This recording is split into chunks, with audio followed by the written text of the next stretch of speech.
इस वीडियो को लाइक कीजिए, अपने दोस्तों के साथ शेयर कीजिए और अगर अभी तक आपने हमारे चैनल को सब्सक्राइब नहीं किया तो इसे सब्सक्राइब कर लीजिए और साथ ही मौजूद बेल आइकन को दबा लीजिए ताकि आपको तमाम नई स्टोरीज मिलती रहे।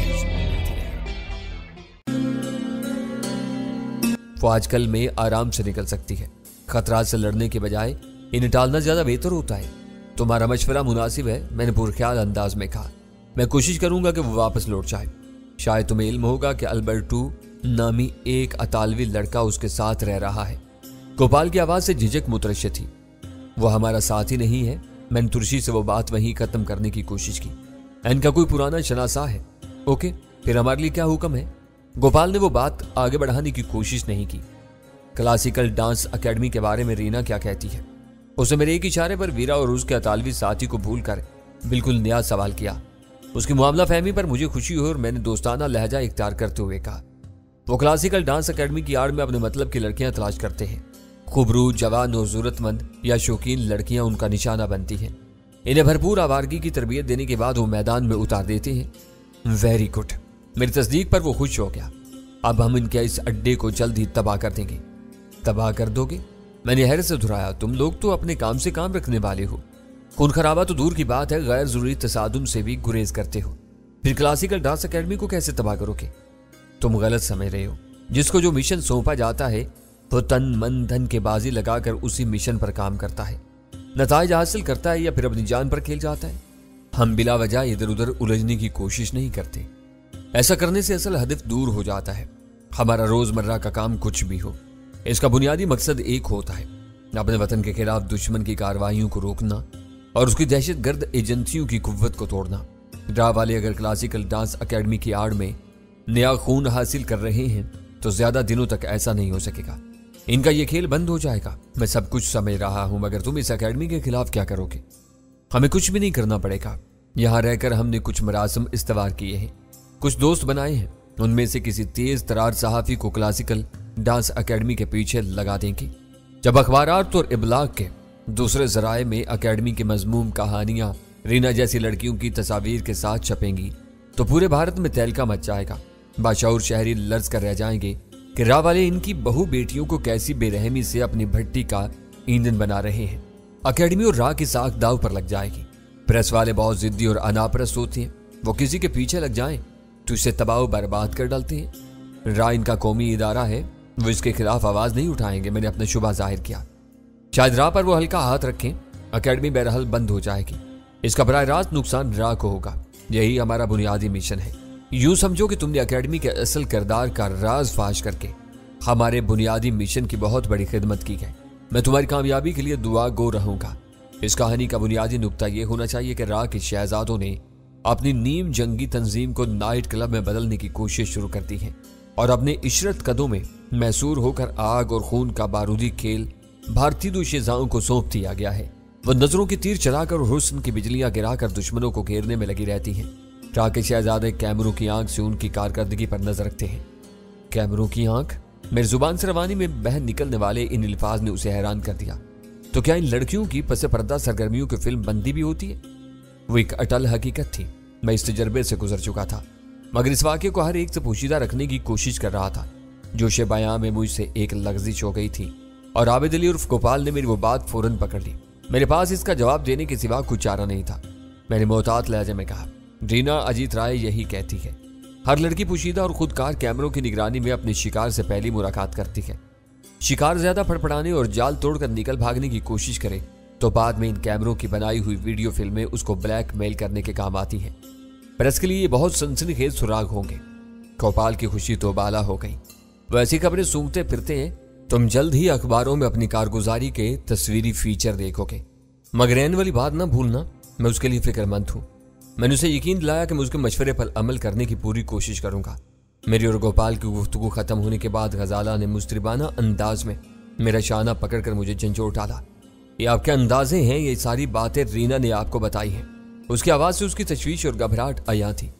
तुम्हें मालूम है कि मैं किसी बात पर यकीन के बगैर उसे आगे नहीं बढ़ा था। ये सब रीना के एतराफात हैं।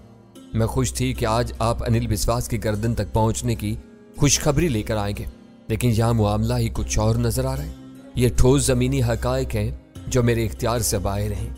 रीना से आज की मुलाकात में मेरी हर खुशफहमी रफा हो गई है। नागर कैसा आदमी है, आपके साथ उसका रवैया कैसा था? गजाला की आंखों से हरास नुमाया था। बहुत तुंदखू और दुरुस्त रू आदमी है। उसका रवैया तौहीन अमेज था। वो जबरदस्ती मेरे फिंगरप्रिंट्स ले गया है। आपके फिंगरप्रिंट्स? वो बेसाख्ता तकरीबन चीख पड़ी। अब वो पाताल में भी आप तक पहुंच जाएंगे।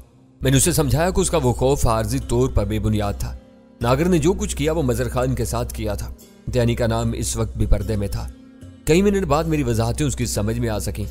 आखिर उसने कहा, आपने ये बात गोपाल को नहीं बताई। मैं चीफ हूं, ये मेरा स्वाबदीदी हक है। मैंने मुस्कुरा कर जवाब दिया। नागर ने मेरी खासी तजलील की थी। मुझे अच्छा महसूस नहीं हुआ कि मैं अपनी इस तौहीन की कहानी की खुद तशहीर करूं। यह तफसील सुनकर वो बेचारा भी तुम्हारी तरह परेशान हो जाता। गजाला ने मेरी आंखों में आंखें डाल दी। शायद उसके वजूद में सोई हुई बीवी की छठी हिस्स यकायक बेदार हो गई थी। उसने तेज सरगोशियाना आवाज में पूछा, क्या आपकी और रीना की पहली मुलाकात भी खुफिया कैमरों की निगरानी में हुई थी? मेरे हल्के में तलखी से घुलने लगी। गजाला का वो सवाल टेढ़ा और नाजुक था। मैंने लम्हा भर तवक्कुफ के बाद कहा, रीना इनकार करती है। कैमरे उसी वक्त हरकत में आते हैं जब ब्लैकमेलिंग का मवाद दस्तयाब होने की उम्मीद हो। मेरे और उसके पहले मुज़ाकरात में ऐसी कोई सूरत पैदा नहीं हुई थी। मैंने अपनी दानिश में अपना भरपूर दिफा कर लिया था, मगर मुझे मालूम था कि गजाला दूध पीती बच्ची नहीं थी। वो ज़हीन और बुर्दबार औरत थी जो अपनी उम्र से कहीं ज्यादा तजुर्बेकार थी। वो बहुत आसानी से हर बात की तह तक पहुंच जाने की सलाहियत से मालामाल थी। वो बहुत पहले शायद हर बात समझ चुकी थी, मगर ये उसकी बुर्दबारी और रवादारी थी कि उसने मुझसे इस बारे में कतई कोई चिरा नहीं की। मैंने जवाब दिया। उसने उसे मिन्नो अन तस्लीम कर लिया। कल के बारे में आपने क्या सोचा है? चंद सानियों की गंभीर और मानी खेज खामोशी को गजाला ने तोड़ा। रीना के पास से वापस आने के बाद सोचने समझने का मौका कहाँ मिला है। अव्वल खान से बात कर लूं तो अनिल बिस्वास से मुलाकात के बारे में कोई ज़हनी तैयारी करूंगा। यह तय है कि मैं वहां कोई हथियार लेकर नहीं जाऊंगा। जब उसके अजनबी मुलाकातियों के फिंगरप्रिंट्स लिए जाते हैं तो उसके सामने पेशी से कबल तफसीली जामा तलाशी भी होती होगी। वहां हथियार लेकर जाना खुद को मुसीबत में डालने के मुतरादिफ होगा। उसके मुहाफिज हर हथियार बरामद कर लेंगे। वो सिर्फ रवायती हथियार बरामद कर सकते हैं। मैंने महज मशवरे के लिए बात आगे बढ़ाई। मेरी उंगलियों में पहनी हुई जहरीली अंगूठियों पर वो कोई शुबा नहीं कर सकेंगे। वो इनका कोई बहुत अहम और आला अफसर है। उसके मातहत आपके जिस्म पर मौजूद हर चीज को शक व शुबे की निगाह से देखेंगे। मेरा ख्याल है कि आप हर फिक्र से बेनियाज होकर बिल्कुल साफ सुथरे जाएं। इस मुलाकात में वो अंगूठियां किस काम आएंगी? तुम ठीक कह रही हो। इनके खिलाफ जहर इस्तेमाल करके मैं नहीं बच सकूंगा, लेकिन अनिल बिस्वास का मुतालबा बहुत ज्यादा संगीन और शदीद हुआ तो उनके हाथों में खिलौना बनने से बेहतर होगा एक दलेर सीक्रेट एजेंट की तरह अंगूठी का जहर अपने ऊपर इस्तेमाल कर दूं। तो अपनी जगह छोड़कर वालिहाना अंदाज में मुझसे लिपट के, ये आप क्या कह रहे हैं? आपको देख देख कर मैंने जिंदा रहना सीखा है। आपकी जुबान से ऐसी मायूसाना बातें अच्छी नहीं लगती। क्यों मेरे दिल को बोझल कर रहे हैं? बेहतरीन उम्मीदों और तवक्कात के साथ हमें बदतरीन सूरत हाल का सामना करने के लिए तैयार रहना चाहिए। मेरी इन बातों को मायूसी का नाम न दो। यह हालात का बेखौफी से सामना करने की दिलेराना अहलियत है। रावाले एज़ा रसानी के ऐसे ऐसे नादर आलात इस्तेमाल करते हैं कि मुतअद्दिद ममालिक के अफसरान इनसे तरबियत लेने के लिए दिल्ली, मुंबई और कोलकाता चले आते हैं। आप कह रहे थे कि अव्वल खान से बात करने के बाद कुछ सोचेंगे, मगर अभी से सोचना और फैसला करना शुरू कर दिया। वो मुझसे अलग होते हुए मगमूम हंसी के साथ बोली, बड़े फैसलों में इतनी उजलत अच्छी नहीं होती। हम दोनों बल्कि शायद पांचों बहुत मामूली और आम से इंसान हैं, मगर तुम तारीख उठा कर देखो तो तुम्हें पता चलेगा कि सारे अहम और तारीखी फैसले उजलत में या अचानक किए गए। मैंने अपने रिस्ट वॉच पर निगाह डालकर कहा। अव्वल खान के फोन के इंतजार में मैं अपने जहन का स्विच बंद करने से कासिर हूं। अभी तो 9 भी नहीं बचे। गजाला ने बाल कलाक की तरफ देखकर कहा, इसका फोन 10 बजे आएगा। इंतजार की खौफ से बेहतर है कि मैं उसे फोन कर लूं। मैंने जली हुई सिगरेट एश ट्रे में मसल कर अपना फैसला सातिर कर दिया। राह वाले हर तरफ फैले हुए होंगे, लेकिन हम जहन्नुम मकानी बद्रीनाथ की CSD की वजह से हर खतरे से महफूज रहकर फोन इस्तेमाल कर सकते हैं। हम बुरी तरह फंसे हुए हैं, लेकिन गनीमत है कि हमें राब्ते की 2 सहूलतें मुयस्सर हैं। CSD और ऑपरेटर्स के बगैर हम घुट कर रह जाते। गजाला की बात पर मैंने अपने सर को तोफहमी अंदाज में जुम्बिश दी और फोन की तरफ मुतवज्जा हो गया। अव्वल खान को फोन पर मेरी आवाज सुनकर हैरत हुई कि अपनी नागुज़ीर मजबूरियों के बावजूद मैंने उसे फोन किया था। उसने सबसे पहले हमारी खैरियत दरियाफ्त की, फिर CSD के फाल होने की यकीन दहानी चाहिए। इन दोनों नकात पर मुतमईन होने के बाद वो अपने मुद्दा पर आ गया। उसके तशवीश के असबाब वही थे जो मैं समझ रहा था। मुझे शिद्दत से यह एहसास हुआ कि जुबानी कलामी तौर पर मुझे गोपाल और उसके साथियों का चीफ बना दिया गया था, लेकिन वो लोग एक ऐसे मुस्तहिकम इदारे से वाबस्ता थे जिसके डिसिप्लिन को तोड़ना किसी के बस के बात नहीं थी। वो लोग मेरी हर बात सुनते थे, बल्कि इज्जत और एहतराम से सुनते थे, मगर करते वही थे जो उनके बड़ों ने पहले से उन्हें ज़हन नशीं कराया हुआ था। जब से मेरा जलाल से तारुफ हुआ था, उसने और उसके आदमियों ने मेरी भरपूर मदद की थी। नाजुक लम्हात में मुझे पल पल की अहम खबरें फराहम की थी। मालूमात की फराहमी का वो तसलसल भारत की सरजमीन पर भी बरकरार था। इससे आगे उनका और मेरा तरीका कार मुख्तलिफ हो जाता था। वो अपने ज़ाब्तों के पाबंद थे, इनसे तजावुज नहीं कर सकते थे। हर शख्स अपने कौल और फेल के लिए किसी न किसी बड़े को जवाब देता, जबकि मेरे हाथ खुले हुए थे। मैं किसी ज़ाब्ते का पाबंद था, न किसी को जवाब देता। मेरी सबसे बड़ी कुव्वत इस हकीकत में पोशीदा थी कि अव्वल खान से जलाल तक हर शख्स को मेरे खलूस और नीयत की रास्ती पर गहरा यकीन था। मैं जो कुछ भी कर गुजरता था, उस पर मुझसे कोई बाज़पुरुष करने के बजाय उसका जवाब फराम करने की हर मुमकिन कोशिशें की जाती थी। अव्वल खान लाहौर से हमारी रवानगी के बाद से बाइख्तियार लोगों से मुसलसल करीबी राब्तों में था। इन जराए से वो बातें उसके कानों तक भी पहुंचती थीं जो गोपाल मुझे थोड़ी देर पहले बता चुका था। अव्वल खान को वीरा की सरगर्मियों और मेरी सलामती के बारे में संगीन अंदेशे लाहक थे। मैंने उससे भी वही कुछ दोहराया जो मैं गोपाल से कह चुका था। अव्वल खान से मेरा गहरा और जज्बाती ताल्लुक था, इसलिए मुझे लफाजी और ज्यादा वजाहतों से काम लेना पड़ा, लेकिन इस सारी गुफ्तगू का खुलासा वही का वही था। इसमें सर मुंह भी फर्क नहीं आया। मैंने उसे यह भी बता दिया कि अगले दिन मेरी और अनिल बिस्वास की मुलाकात होने वाली थी। खासी बहस व तमहीस के बाद उसके लब लहजे में एतदाल पैदा हुआ तो मैंने उससे सुल्तान शाह के बारे में दरियाफ्त किया। वो आज सुबह से गायब है। उसके सर पर उस शख्स को तलाश करने का भूत सवार था जिसने तुम्हारे पासपोर्ट पर दर्ज पते पर पहुंचकर मजर खान के बारे में मालूमात जमा की थी। वो कसम खा चुका है कि उसे जिंदा नहीं छोड़ेगा। अव्वल खान की अफसुर्दा आवाज उभरी, तुमने उसे क्यों नहीं रोका? इतने भरे पूरे शहर में एक बेनामो निशान शख्स तक पहुंचना नामुमकिन है। मैंने मुजरिमाना अंदाज में पहलू बदल कर कहा। मैंने सब कुछ बताया और समझाया था। कल रात देर तक मेरे और उसके दरमियान बहस होती रही। आखिर में वो लाजवाब होकर खामोश हो गया। अव्वल खान फोन पर बता रहा था, मेरे फरिश्तों को भी अंदाजा नहीं हो सका कि वो सुबह नाश्ता करते ही खामोशी से स्टेशन 4 से कब निकल जाएगा। अव्वल खान का उज़र जायज था। वो सुल्तान शाह को जंजीरों से बांध कर नहीं रोक सकता था, उसे सिर्फ समझा सकता था और ये फर्ज उसने यकीनन पूरा किया था। मैंने कहा, यह तुमने परेशान करने वाली खबर सुनाई है।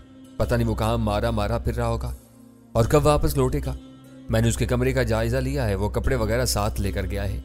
कामयाबी या मुकम्मल नाउमीदी से पहले उसकी वापसी की उम्मीद नहीं है। मैंने अपने पूरे स्टाफ को हुक्म दे दिया है, कोई शहर में कहीं भी नजर आ जाए तो उसे उठा लिया जाए। कुट, मैंने उसकी बात काट कर कहा, तुमने ये हदायत कब जारी की थी? शाम तक मैं उसकी वापसी या किसी पैगाम का इंतजार करता रहा। मजबूर होकर मैंने 6 बजे यह हुक्म दिया। मेरे दिल में ठंडक सी पड़ गई। मैं कराची में नहीं था, लेकिन अव्वल खान पूरी फरशनासी के साथ सुल्तान शाह की देखभाल कर रहा था। मुझे उम्मीद थी कि स्पेशल टास्क फोर्स की गश्ती नफरी सुल्तान शाह को ज्यादा देर तक शहर की गलियों में नहीं भटकने देगी। उसे जल्दी स्टेशन 4 के महफूज कैंप में पहुंचा दिया जाएगा। जब भी और जहां से भी मौका मिला मैं कल तुम्हें फोन कर लूंगा। तुम कोशिश न करना, क्योंकि आने वाला दिन मुझे जरा भारी नजर आ रहा है। मैंने कहा, फोन जरूर कर लेना। आदमखोर शेर ने तुम्हें अपनी कचार में बुलाया है तो इसमें खतरा ही खतरा है। मेरा ध्यान तुम्हारी तरफ लगा रहेगा। सारी बात मोहलत की है। मोहलत मिली तो जरूर फोन करूंगा। मुझे अभी से सुल्तान शाह की फिक्र लाहक हो गई है।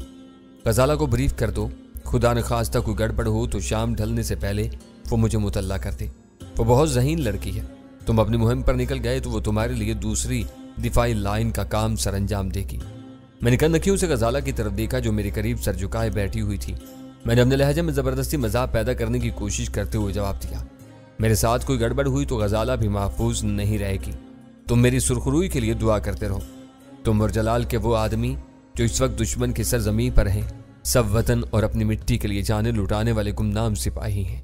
अव्वल खान तुम सबको सलाम करता है और अपने दिल की गहराइयों से तुम सबकी कामयाबी का आरज़ूमंद है। उसकी आवाज़ फरते जज्बात से दिल गिरफ्तार होने लगी। अपने देश की फिजाओं से आने वाला वो मोहब्बत भरा पैगाम सुनकर मेरा दिल भी भारी होने लगा। मैंने जल्दी से खुदा हाफिज कहकर फोन का रिसीवर क्रैडल पर रख दिया। वीरा अपने कमरे की नर्म और आरामदेह मसहरी पर दराज थी और होंठों पर गहरी मुस्कुराहट लिए दिलचस्पी से अल्बर्टो की तरफ देखे जा रही थी, जो मसहरी से कुछ दूर रखे हुए सोफे पर दोनों हाथों से अपने सर थामे बैठा था। तुम कब तक किसी जवान बेवा की तरह यूं उदास बैठे रहोगे? जब काफी देर तक अल्बर्टो की हालत में कोई तब्दीली रुनमा नहीं हुई तो वीरा को मजबूर होकर उसे टोकना पड़ा। तुम ये क्यों भूल गए हो कि इस कमरे में तुम तन्हा नहीं हो? अल्बर्टो ने दोनों हाथ गिराकर अपना सर ऊपर उठाया तो उसके बाल मुंतशिर थे, आंखें सुर्ख और मुतवर्रम हो रही थी, चेहरे पर वहशत नाच रही थी।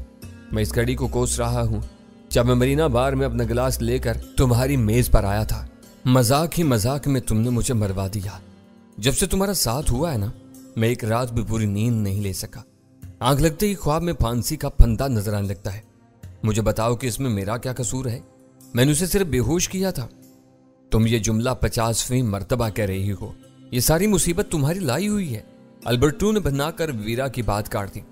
तुमको एक जिम्मेदार पुलिस अफसर से ऐसा घटिया मजाक करने की क्या जरूरत थी, जिसका अंजाम कत्ल भी हो सकता था?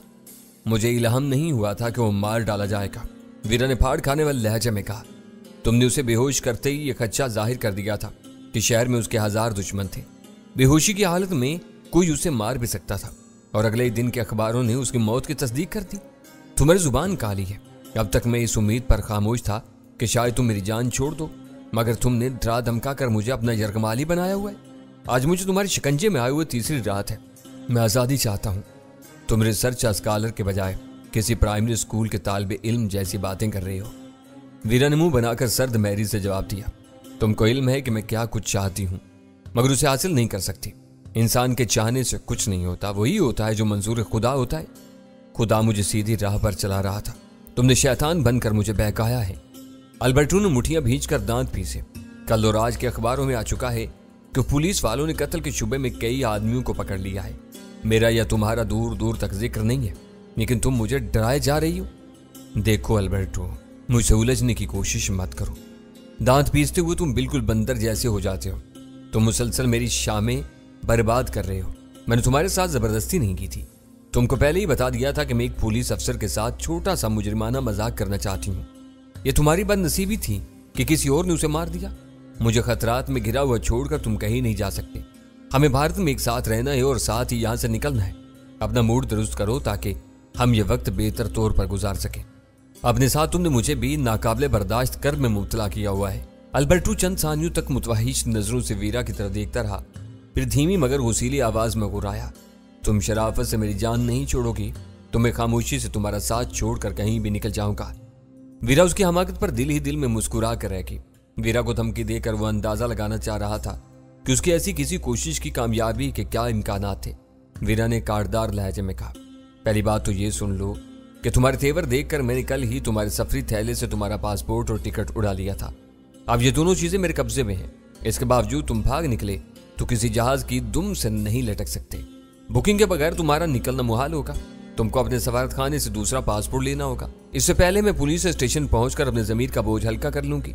तुम जमीर को तो बोझ समझते हो ना? मैं अल्बर्टो ने आसाब ज़दा अंदाज में उसकी बात उड़ा दी। अपने जमीर का बोझ हल्का करने के लिए तुम सारा इल्जाम मेरे सर थोप दोगे। मैंने बताऊंगा कि तुम चोर और झूठी हो। सारा किया धरा तुम्हारा है। तुमको फांसी के फंदे पर लटका दिया जाना चाहिए। गुड। वीरा ने गुस्सा हुए बगैर जहरीले लहजे में कहा, मैं भी यही बताना चाह रही थी। मेरी इल्जाम तराशी के बाद वो तुम्हें फरार होने से पहले पकड़ लेंगे। तुम मुझ पर इल्जाम लगाओगे, बात उलझ जाएगी। सच का फैसला अदालतों में होता है। जब तक यह फैसला नहीं होगा हम दोनों जेल में सड़ते रहेंगे। तुमको डुबोने के लिए मैं अपनी जिंदगी भी तबाह कर दूंगी। मेरे बदन के राजदां बनकर तुम इतनी आसानी से नहीं भाग सकते। तुम बहुत मक्कार और सूरत हराम लड़की हो। अल्बर्टो अपने कानों को छू कर रहा। मुझे मालूम होता कि तुम ऐसी शैतान सिर्फ निकलोगे तो भूल कर भी तुम्हारी तरफ न देखता। अब सबक मिल गया, आइंदा ऐसी गलती ना करना। वीरा ने उसका मज़हक का उड़ाया। कुछ देर के लिए कमरे की फिजा में खामोशी फैल गई। अल्बर्टो दहशत ज़दा था और अंदर से खोल रहा था। वीरा उसकी हालत से माजूज हो रही थी। वो अल्बर्टो के आसाब को तोड़ फोड़ कर एक सोचे समझे और मुसलसल अमल से गुजार रही थी ताकि उसे किसी अगले काम के लिए आमादा कर सके। वो उसे अपने मुकद्दर की यावरी समझ रही थी कि उसे काम का एक आदमी मिल गया था। उसे वो किसी भी कीमत पर अपने हाथ से निकलने नहीं देना चाहती थी। आखिर तुम चाहती क्या हो? कुछ देर बाद अल्बर्टो ने भराई हुई आवाज में पूछा। इंतजार और सिर्फ इंतजार, वीरा ने दिल फ्रेब मुस्कुराहट के साथ जवाब दिया। मतला साफ होते ही हम यहां से निकल जाएंगे।